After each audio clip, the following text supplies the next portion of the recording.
turn friends into enemies just as easily as the wind changes. Ridiculous, isn't it? Yesterday's ally becomes today's opposition. And this Cold War? Think back. When I was leading the Cobras, America and Russia were fighting together. Now, consider whether America and Russia will still be enemies in the 21st century. Somehow I doubt it. Enemies change along with the times, the flow of the ages, and we soldiers are forced to play along. I didn't raise you and shape you into the man you are today just so we could face each other in battle. A soldier's skills aren't meant to be used to hurt friends. So then what is an enemy? Is there such a thing as an absolute timeless enemy? There is no such thing, and never has been. And the reason is that our enemies are human beings like us. They can only be our enemies in relative terms. The world must be made whole again. The philosophers must be reunited. I will devote my skills to that purpose. And with the Colonel's money, I will achieve that end. Just as I once created the Cobras. They are my family. I may no longer be able to bear children, but I still have a family. It was November 1st, 1951. I was in the Nevada desert participating in atomic testing. The name Nevada is derived from Spanish, covered in snow, white as snow. And snow is exactly what I saw in that Nevada desert. It froze my blood white. Snake, you were an atomic test subject, weren't you? On Bikini Atoll. That's part of the reason I was drawn to you. You and I are alike. We're both slowly being eaten away by the karma of others. We'll never have the chance to die peacefully of old age. We have no tomorrow. But we can still have hope for the future. In 1960, I saw a vision of the ideal future from space. 3 years earlier, the Soviet Union had succeeded in launching Sputnik, the first man-made satellite in history, into orbit. This came as a huge shock to the United States. In response, America threw everything it had into its own manned spaceflight project, the Mercury program. Even as the Soviets seemed poised to send their first man into space, America was still experimenting with chimpanzees and rockets. The government wanted human data. So they secretly decided to send a human being into space. I was the one they chose. At the time, they didn't have the technology to block out cosmic rays, and whoever they sent up would inevitably be exposed to heavy radiation. That's why they chose me. After all, I'd already been irradiated once. Of course, you won't find any of this in the history books. I could see the planet as it appeared from space. That's when it finally hit me. Space exploration is nothing but another game in the power struggle between the US and the USSR. Politics, economics, the arms race, they're all just arenas for meaningless competition. I'm sure you can see that, but the Earth itself has no boundaries. No East, no West, no Cold War. And the irony of it is, the United States and the Soviet Union are spending billions on their space programs and the missile race, only to arrive at the same conclusion. In the 21st century, everyone will be able to see that we are all just inhabitants of a little celestial body called Earth. A world without communism or capitalism, that is the world I wanted to see. But reality continued to betray me. In 1961, I was sent to Cuba, to Bahia de Cochinos. It was part of a CIA-sponsored invasion under the guise of taking Cuban exiles back to their country. But the US government betrayed them. Our weak-kneed president held back their air support. Defenseless, the exiles were annihilated by the Cuban army. All I could do was watch in silence. I was set up by the very country I'd sacrificed so much for, by the very government I dedicated my life to defending. I was driven from the surface world, and I went underground. Then, 2 years ago, I faced the Sorrow, my old comrade in battle. He was my friend. But one of us had to die. I was left with no choice. The Sorrow gave his life for me. There is no enmity between us. One must live, and one must die. That was the mission. The ones who gave me that mission were the philosophers. Early in the 20th century, the true holders of power in the United States, the Republic of China, and the newly formed Soviet Union gathered together in a secret meeting that would later be known as the Wiseman's Committee. The secret pact they formed there marked the beginning of the philosophers. But the last of the original members died in the 1930s. After that, the organization began to run out of control, and the Wiseman's Committee degenerated into a mere shell of its former self. The philosophers of today have no sense of good or evil. Their influence extends to countries and organizations involved in every aspect of every war. They have become war itself. That's how they operate. The sacrifices of war cause a shift in the times. This shift leads to renewed conflict, and in turn triggers the next war. Like a nuclear chain reaction, each conflict sparks countless others, forming an endless spiral that will continue on for eternity. Do you understand what I'm saying, Snake? By consuming me and you, the philosophers intend to keep that cycle going forever. It was my father who explained all of this to me. He was one of them. You see, I am the last remaining child of the philosophers. But after he revealed the truth, my father was killed by that same shapeless, formless organization. And my father isn't the only thing the philosophers have taken from me. In June of 1944, the Cobras and I took part in the landing at Normandy. We'd been given a top-secret mission to locate and destroy enemy V-2 rocket installations. I was pregnant at the time. The Sorrow was the father. I gave birth on the field of battle. A beautiful baby boy. But my child was snatched away from me by the philosophers.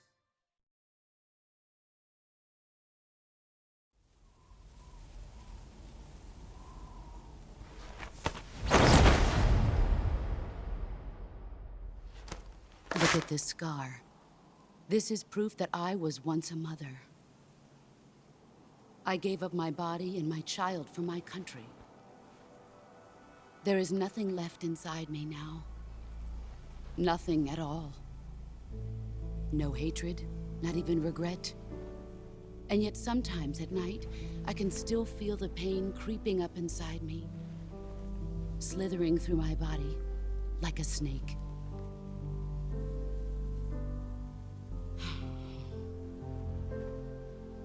I've never talked this much about myself before. Thanks. Thanks for listening to me.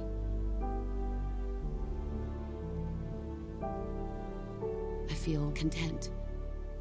Snake, commence the operation. I raised you. I loved you. I've given you weapons, taught you techniques, endowed you with knowledge. There is nothing more for me to give you. All that's left for you to take is my life, by your own hand. One must die, and one must live. No victory, no defeat. The survivor will carry on the fight. It is our destiny. The one who survives will inherit the title of boss. And the one who inherits the title of boss will face an existence of endless battle. I'll give you 10 minutes. In 10 minutes, Miggs will come and bomb the hell out of this place. If you can beat me in less than 10 minutes, you'll be able to escape in time. Let's make this the greatest 10 minutes of our lives, Jack.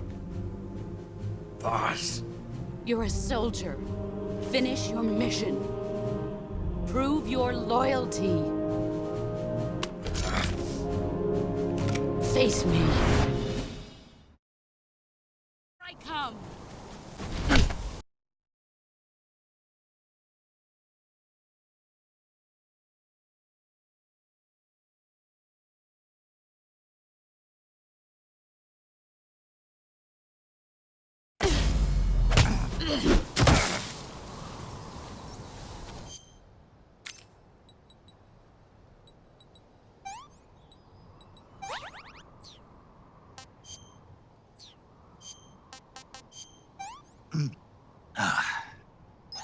Hey, this works.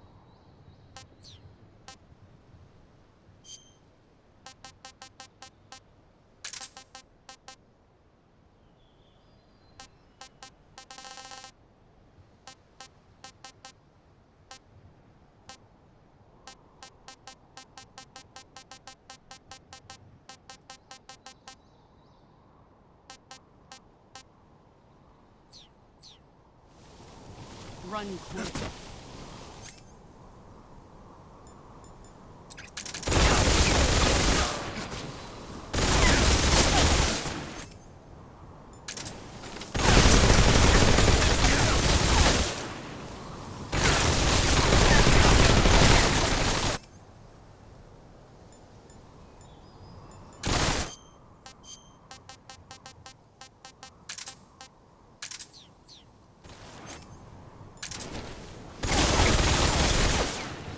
Grenade!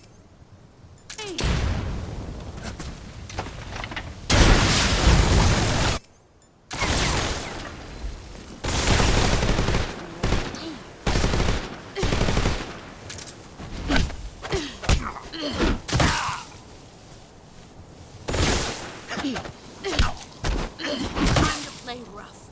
Pathetic. Heads up, Snake.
magic.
All these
get ready.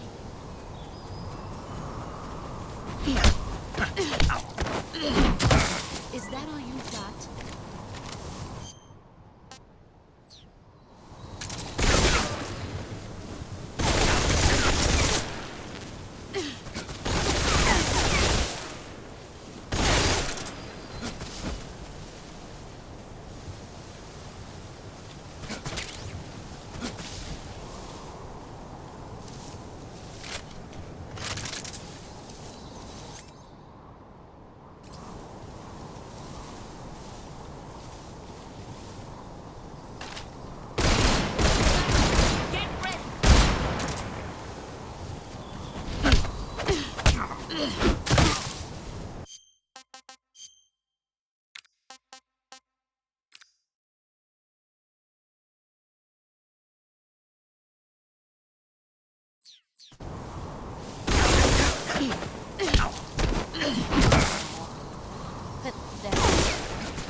Take this.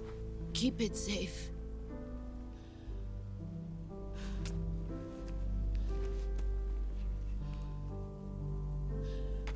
It's our only hope.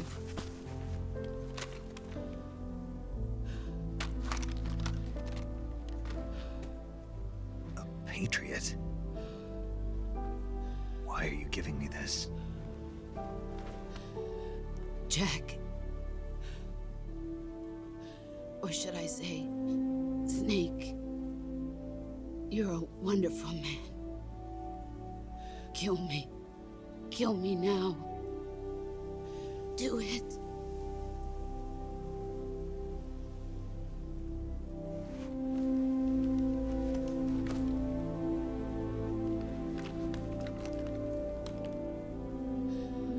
There's only room for one boss and one snake.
Ready to go, Snake?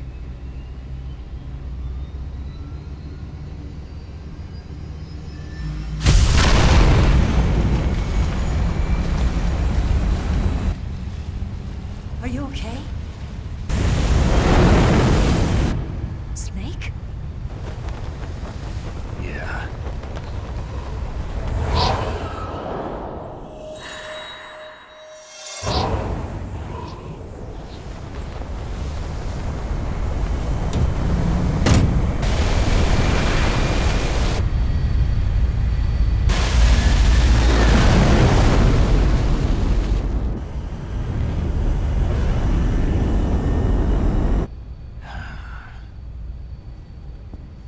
I told you you could trust me.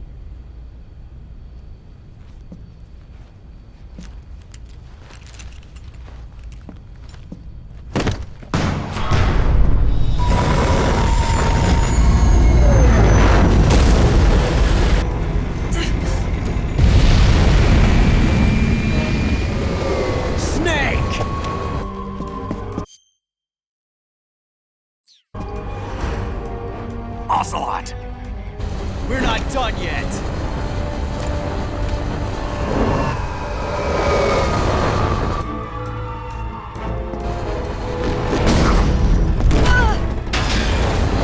Damn!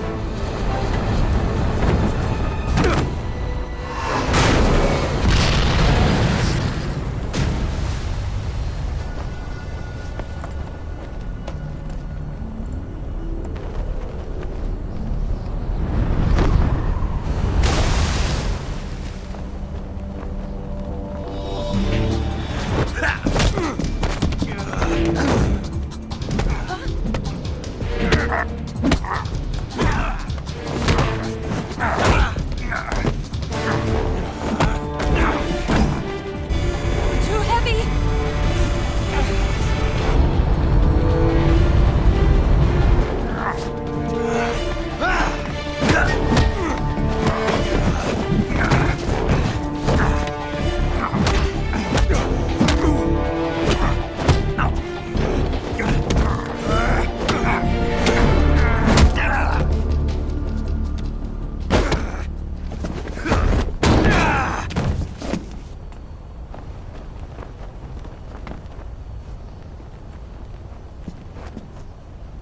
Snake, try to remember some of the basics of CQC.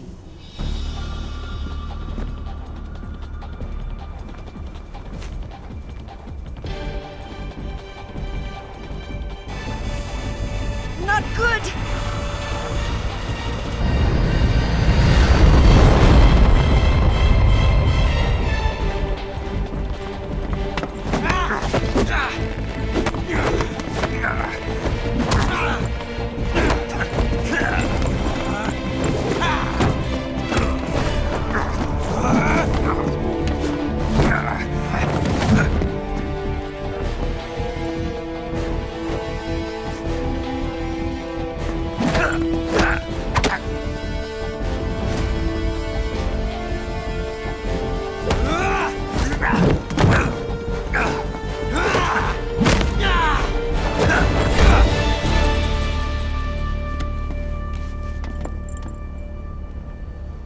I've picked up a few new moves.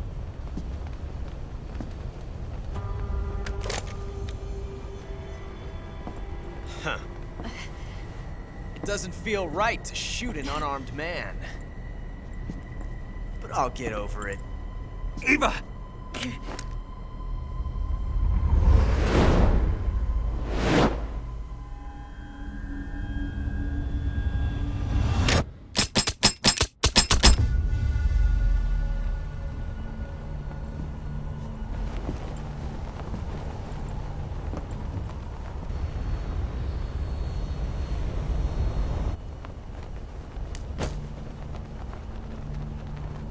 What do you say to one last showdown? Yeah, all right.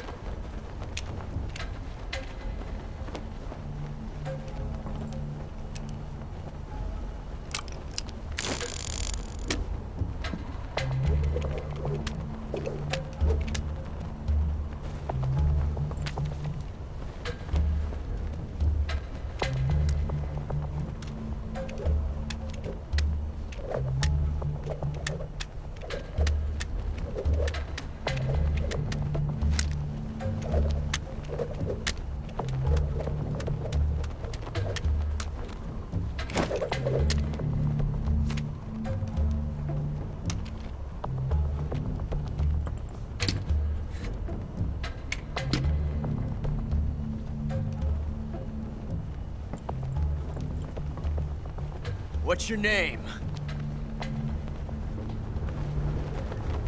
Snake. No. Not that name. You're not a snake, and I'm not an ocelot. We're men with names. My name is Adamska. What's yours? John. Very well, John. Plain name. But I won't forget it.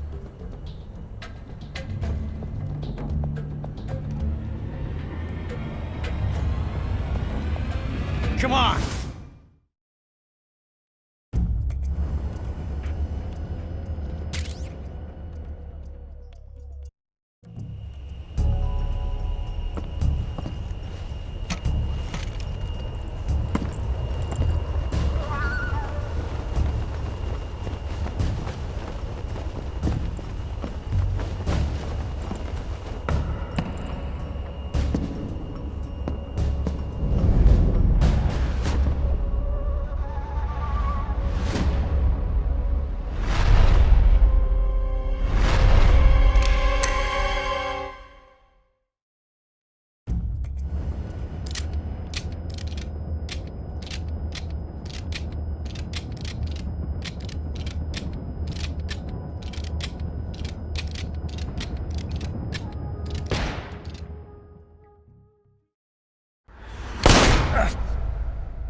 It's a blank! Oh, that was fun.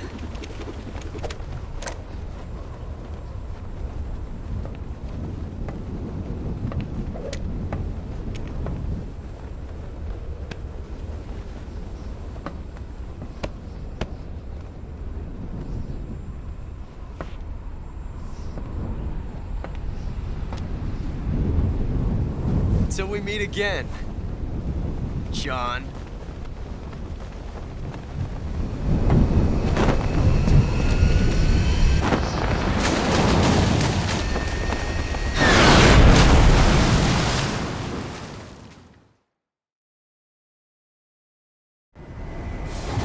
Snake! Give me a hand! Pull!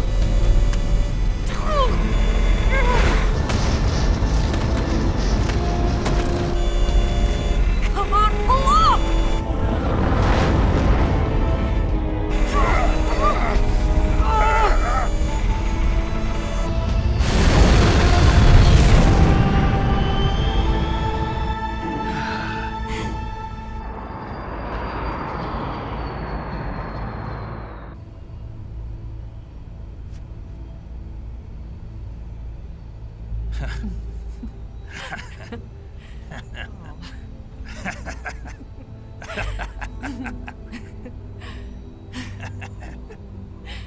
We made it. Yeah, we sure did.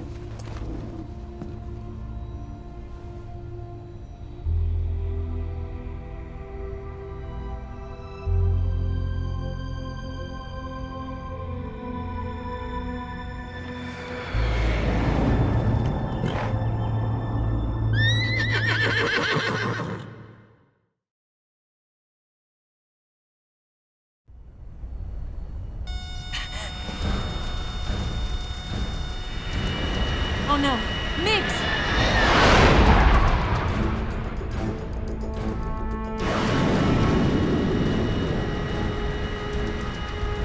There's no way out! What are we gonna do? We've come too far to let them stop us now. Those things have got to be armed. It's no use. There's no way we can outmaneuver them.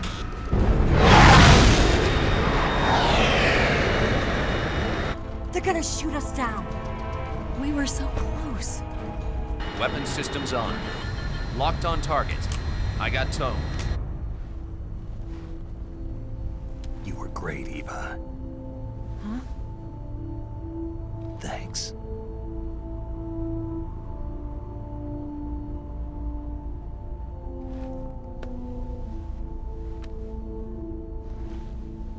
Oak 19, this is Control. Stand by for a direct order from the chairman. Oak 19, return to base immediately. Do you read me? This is a direct order from Comrade Khrushchev. Return to base immediately. Oak 19, do you copy? Understood. Aborting mission. RTB. Look! The MiGs are turning back!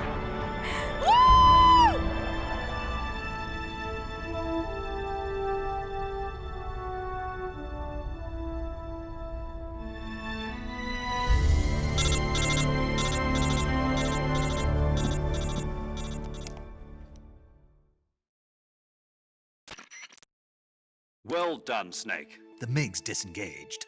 Most likely under orders from Khrushchev. Is this his way of helping us? Who knows? Maybe he didn't want things to get messier than they already are. Or maybe he just wanted us to owe him one. The important thing is, you made it out alive. As long as Khrushchev is with us, I don't think they'll be coming after you. It should be smooth sailing all the way to Alaska. I'm sending someone out to Galena Base to meet you. To meet me? The DCI and the President himself are waiting at Langley. Don't keep them waiting.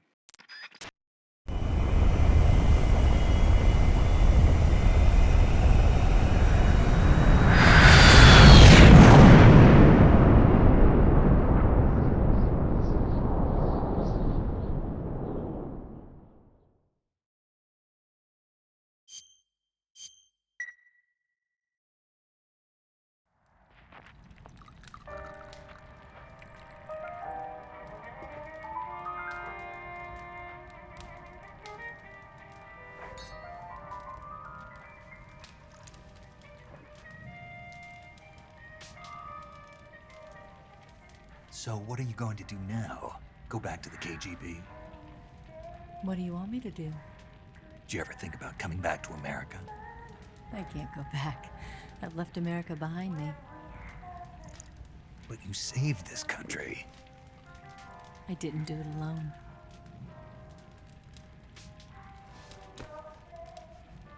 And I still owe you a dinner.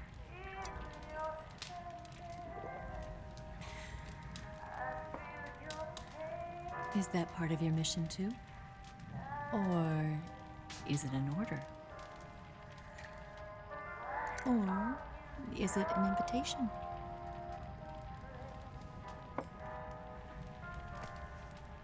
Or a proposal? I don't take orders from anyone now.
Scholars tell us that the first spy in history was the snake in the book of Genesis.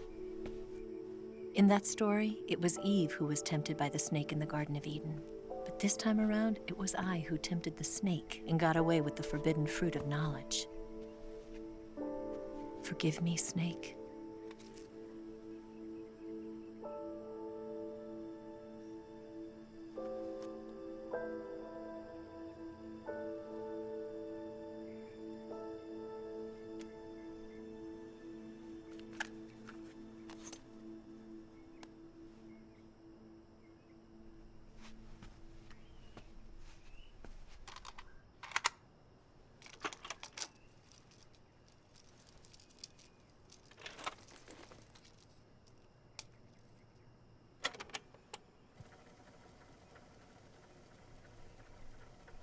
Good morning, Snake. I hope you slept well. First of all, I have to apologize. I wasn't sent by Khrushchev. I'm not a KGB spy, and I never worked for the NSA. I'm an agent of the People's Republic of China for the General HQ 2nd Department of the People's Liberation Army. It was all a lie. I tricked you.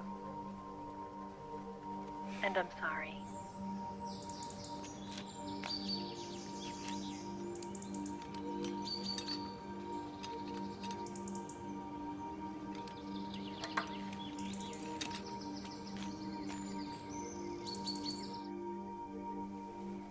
The philosophers still exist in China, too. You see, my mission was to find out where Volgin was hiding the philosopher's legacy and steal it. So I infiltrated his base as a KGB spy. The 2 NSA codebreakers who defected in 1960 were actually both men. The real Adam never showed up at the meeting place, saving me the trouble of having to eliminate him. I sneaked in by pretending I was Eva. And you and Sokolov and Volgin, you all believed me. The philosopher's legacy was originally held in common between the US, Soviet Union, and China. We couldn't let the Russians and the Americans take it all for themselves. The Chinese government had its eye on the legacy, too. I got the film containing the legacy, and also the nuclear missile launch data from the Shagohod. 5 years ago, the Soviet Union stopped supplying us with nuclear weapons technology. Since then, China's Liaodong easing, hydrogen bomb, and space rocket projects have fallen behind. But with this data, our country will be able to develop its own nukes. We'll create a deterrent force to rival those of the US and Soviet Union. Everything has gone according to plan, thanks to your help. I too am one of the philosophers. I'm an agent of the philosophers, a graduate of one of their charm schools. I was raised in a joint US-Soviet-Chinese facility to become a sleeper agent. This was before the war. Back then, they were collecting children from all over the world. As a result, I'm indistinguishable from a native-born American. So it didn't surprise me when you and Volgin couldn't tell the difference. But she knew right from the beginning. She knew because before the war, she was at one of the philosopher's schools too, as an instructor. The boss was the only one I couldn't fool. She was the only one who knew I was a fake. She told me everything. Why did she open her heart to me like that? At the time, I couldn't understand it. But now, I think I do. Snake. She wanted you to know the truth. She chose me to tell you. That's why she saved my life. I've lied to you so many times, but not this time. My orders from the government were to obtain the legacy and to eliminate everyone who knew the truth about what happened. In other words, I'm supposed to kill you.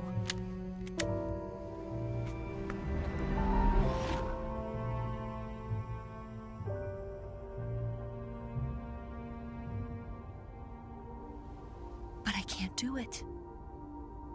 Not because we loved each other. And not because you saved my life. But because I made a promise to the boss. And I intend to keep it. I just wanted you to know. And you have to live.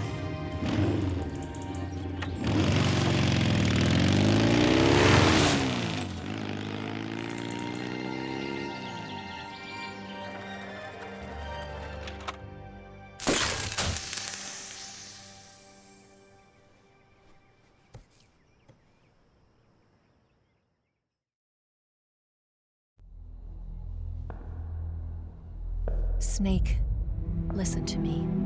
She didn't betray the United States. No. Far from it. She was a hero who died for her country. She carried out her mission knowing full well what was going to happen. Self-sacrifice. Because that was her duty.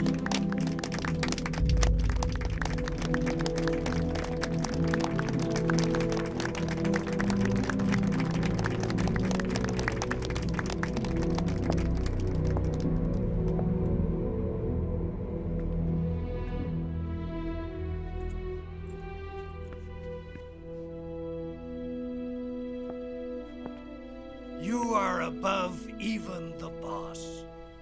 I hereby award you the title of Big Boss.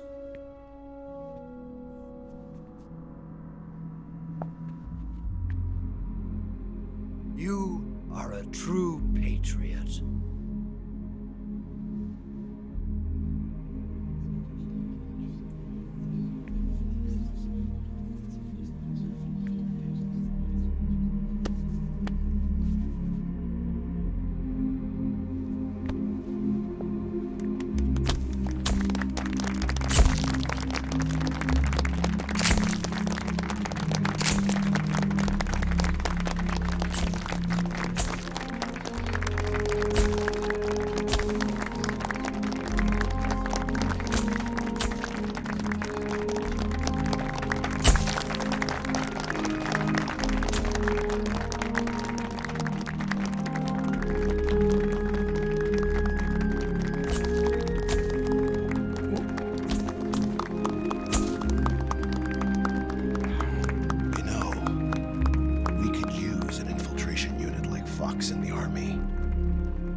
Someone like him to handle our top secret sneaking missions for us. A man who combines the qualities of a soldier and an agent. The boss's defection was a ruse set up by the US government. It was all a big drama staged by Washington so they could get their hands on the philosopher's legacy. And the boss was the star of the show. They planned it so that they could get the legacy that Colonel Volgin inherited and destroy the Shagohod at the same time. Only a legendary hero like the boss could have earned Volgin's trust. Finding out where the philosopher's legacy was hidden was to be her greatest mission. Everything was going according to plan. But then something happened that no one could have predicted. Colonel Volgin fired an American-made nuclear warhead at Sokolov's research facility. Khrushchev demanded that the US government provide proof that it wasn't involved. They couldn't just abort the operation to steal the legacy. So the operation itself was greatly expanded and revised. The authorities in Washington knew that in order to prove its innocence, they'd have to get rid of the boss, and that one of their own would have to do the job. The public couldn't be allowed to find out about it. Not ever. This, they concluded, would be the best way to keep the whole thing under wraps. The boss wouldn't be allowed to come back home alive, and she wouldn't be allowed to kill herself. Her life would be ended by her most beloved disciple. That was the way the government wanted it. That was the mission she was given, and she had no choice but to carry it out. Her death at your hands was a duty she had to fulfill. Out of duty, she turned her back on her own comrades. A lesser woman would have been crushed by such a burden. The taint of disgrace will follow her to her grave. Future generations will revile her. In America as a despicable traitor with no sense of honor. And in Russia as a monster who unleashed a nuclear catastrophe. She will go down in official history as a war criminal. And no one will ever understand her. That was her final mission. And like a true soldier, she saw it through to the end. But I think she wanted you, of all people, to know the truth. She wanted to live on, in your memory. Not as a soldier, but as a woman. But she was forbidden to tell you herself. And that's why she told me. Snake, history will never know what she did. No one will ever learn the truth. Her story, her debriefing, will endure only in your heart.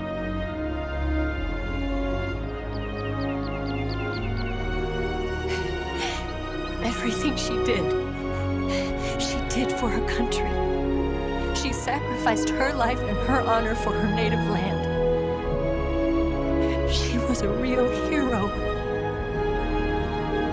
She was a true patriot.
Son, you've got a way to fall. They'll tell you where to go, but they won't